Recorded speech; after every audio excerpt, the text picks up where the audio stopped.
C'est sûr. À quelques heures du début du match, c'est quoi le programme qui est prévu après le déjeuner? Alors on va faire une petite marche digestive. Là dans le village, et ensuite on passe voir les sponsors puisque le club a invité les bénévoles, les partenaires et les sponsors. Donc les joueurs vont aller serrer la main aux gens qui nous font vivre toute l'année grâce à leur apport financier souvent ou en nature, puisqu'on a au jeu qui nous fait tout ce qui est boisson. Et ensuite c'est le match, le vestiaire, la causerie, et puis c'est parti. Donc, et on a fait ce matin un petit réveil musculaire à 10h. Et puis c'était donc déjà pour mettre en route tout ce qui est vasculaire et circulatoire, et puis surtout être ensemble. C'est pour nous une journée à vivre exceptionnelle, donc on la vit tous ensemble dès le matin. Et en tant qu'entraîneur, est-ce qu'on a autant de pression que peuvent avoir les joueurs? Aucune pression. Aucune pression parce que l'objectif qu'on s'était fixé en début de saison, c'était d'aller chercher les maillots.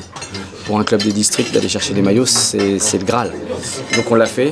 Donc aujourd'hui, se retrouver au 5e tour contre une équipe nationale, c'est que du bonheur. Si on se fait éliminer aujourd'hui, ce serait normal, logique. Il y a 5 divisions d'écart. Donc il n'y a aucune pression. Les garçons vont prendre du plaisir. Et on va leur donner du fil à retordre et jouer le coup à fond pour passer au 6e tour et être encore plus dans l'histoire du FC 3A. Merci. En compagnie du capitaine du FC 3A, un petit mot après ce déjeuner, c'est quoi le programme? Là déjà on va aller marcher un petit peu, on va essayer de digérer un peu, de faire tomber un peu le repas. Et voilà, essayer de se concentrer, de se mettre dans le match. Bon, c'est historique ce qui vous arrive. Ouais, c'est historique, ouais. C'est une fête, ouais. Franchement, on ne s'y attendait pas.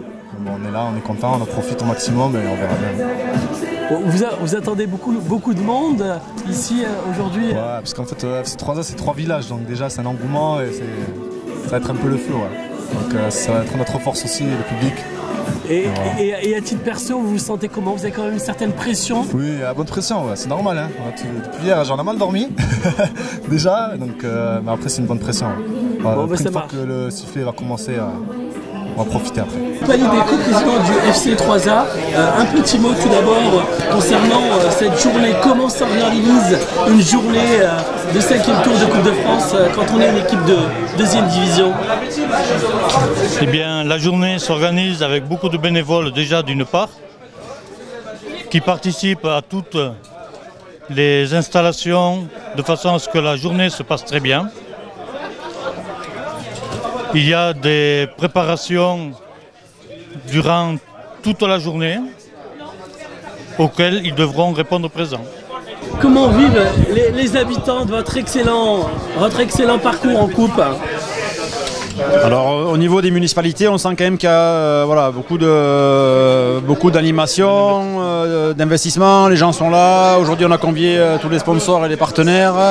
Donc il y a quand même une certaine émulation, même au niveau des villages, c'est important. Les municipalités se bougent, sont là, nous soutiennent. Donc en effet il y a beaucoup d'animation en perspective.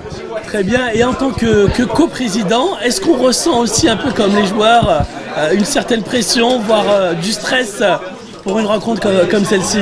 Alors j'ai le micro, moi je dis oui. Pour ma part c'est oui, je ne sais pas si Alain en ressent beaucoup, mais moi, moi j'en ressens depuis, ça fait une semaine qu'on est quand même au boulot avec Alain, qu'on prépare tout ça.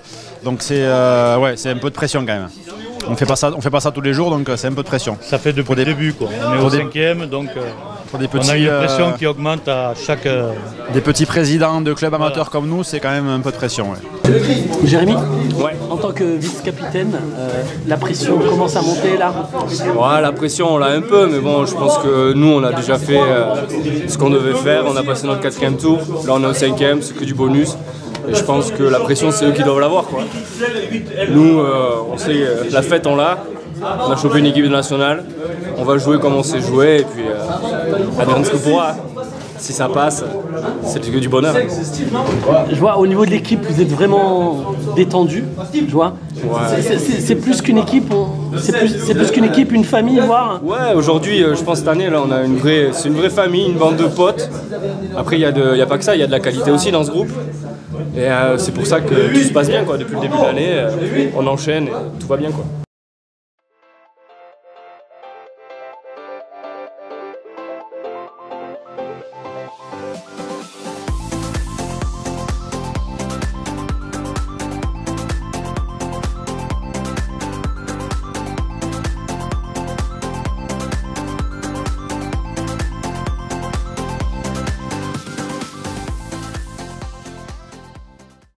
Compagnie de Rubens, arbitre du match, arbitrer un 5e tour de Coupe de France, ça évoque quoi pour toi?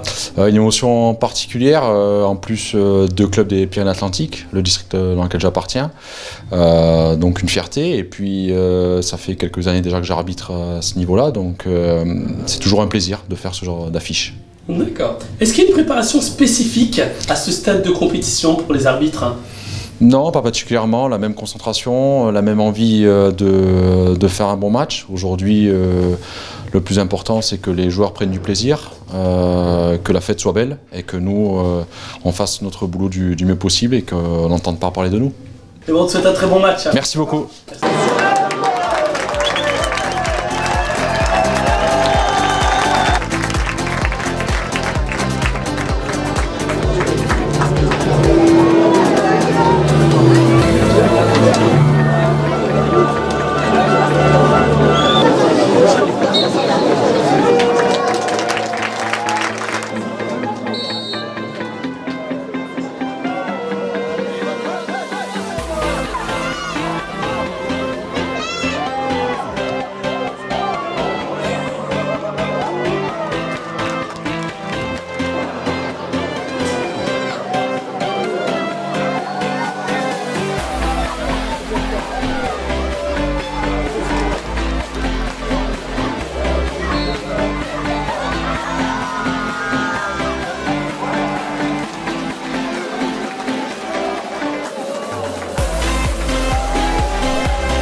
Du capitaine du FC3A, qu'est-ce qui vous a manqué aujourd'hui pour pouvoir arriver à atteindre le 6e tour de Coupe de France?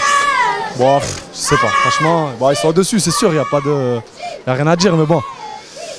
Le premier but, il nous fait mal quand même sur une faute, sur une connerie qu'on fait là, mais bon. Le coup franc, il est beau, il n'y a rien à dire, mais bon. Si on aurait pu l'éviter, ça aurait été peut-être un autre match. Il n'y a rien à dire, le temps, il n'était pas... Il nous a pas arrangé tout, bon, tout le monde, les deux. Les conditions climatiques, c'était pas facile. Voilà, et, un peu de déception, mais bon, c'est quand même beau ce qu'on a fait. Je suis fier de mon groupe, je suis fier du club pour tout ce qu'ils ont fait. Et voilà, c'est que des bons souvenirs en fait.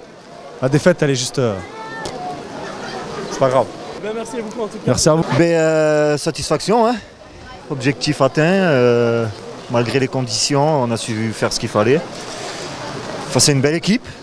De D2, j'ai été impressionné par leur niveau et je pense qu'ils peuvent aller loin en Coupe d'Aquitaine s'ils continuent comme ça. Je pense qu'ils peuvent faire de beaux exploits. Je pense qu'ils vont jouer la montée dans leur championnat et ça serait une belle chose pour eux. Les conditions étaient difficiles, l'ambiance était bonne, mais bon, c'est les matchs de coupe, hein, ça chambre un peu et voilà. L'objectif est atteint pour nous et on continue notre route dans cette coupe. Compagnie du président des Genêts d'Anglet, un petit mot sur, ou je dirais même une analyse sur cette victoire en Coupe de France. Bah, une analyse, je laisserai les techniciens en parler. Voilà, c'était un vrai match de Coupe de France face à un valeureux adversaire, le FC3A, qui avait fait un très beau parcours jusqu'à présent. Voilà, les conditions étaient très difficiles, il a beaucoup plu, la pelouse en a beaucoup souffert. Voilà, le petit poussé s'est accroché. Je dirais que nous on s'est qualifiés en étant sérieux. Voilà, on a eu du mal à débloquer le compteur, notamment le deuxième but qui nous aurait mis à l'aise plus tranquillement. Mais voilà, on est très content de passer et surtout je félicite le FC3A pour leur parcours. Voilà, c'est une équipe qui est plus que niveau départemental, je trouve. Et puis aussi remercier les présidents pour leur accueil. Voilà, malgré la pluie, c'était un après-midi sympathique pour le football. Alors le petit mot, ça va être bravo. Bravo aux joueurs. Bravo aux dirigeants, bravo aux bénévoles, bravo aux élus qui ont fait en sorte qu'aujourd'hui ça soit une belle fête. Le résultat, finalement on s'en fout. parce que les chances de gagner étaient minimes. On y croyait quand même parce qu'il faut toujours y croire, mais on a bien vu que ça allait être compliqué. On n'a pas bien joué les coups pour moi en première mi-temps, les coups de pied arrêtés. J'avais évoqué des détails sur lesquels il fallait qu'on insiste et on est passé à travers. Donc on a pris un but un peu con et le deuxième également un peu con. Donc on ne prend pas 2 jolis buts, on ne peut pas dire ça. Mais voilà, le résultat final c'est que la grosse équipe est qualifiée et nous on passe à la trappe. Mais on a fait un parcours exceptionnel. Beaucoup de bonheur pour les joueurs, les supporters, les parents. Donc voilà, moi j'ai dit bravo à mes joueurs dans les vestiaires, je les ai félicités parce que c'est déjà beau, on est quand même camp des 2 de district quoi. Donc voilà, on y croyait parce qu'on croit toujours que David peut battre Goliath, mais aujourd'hui Goliath a été pas génial mais appliqué, ils ont mis les buts qu'il fallait mettre, voilà. Donc bonne chance à eux pour aller loin, j'espère qu'ils joueront une très grosse équipe et qu'ils nous inviteront, et j'espère aussi qu'ils nous laisseront leur part de recettes aujourd'hui, ce serait sympa parce que ça nous ferait du bien au niveau des finances du club pour investir pour les jeunes dans du matériel. Voilà, merci de votre participation, merci de la participation de tous les médias qui nous ont mis à l'honneur cette semaine, et j'espère que l'année prochaine on vous retrouvera au même stade de la compétition. Merci. Voilà, merci à vous.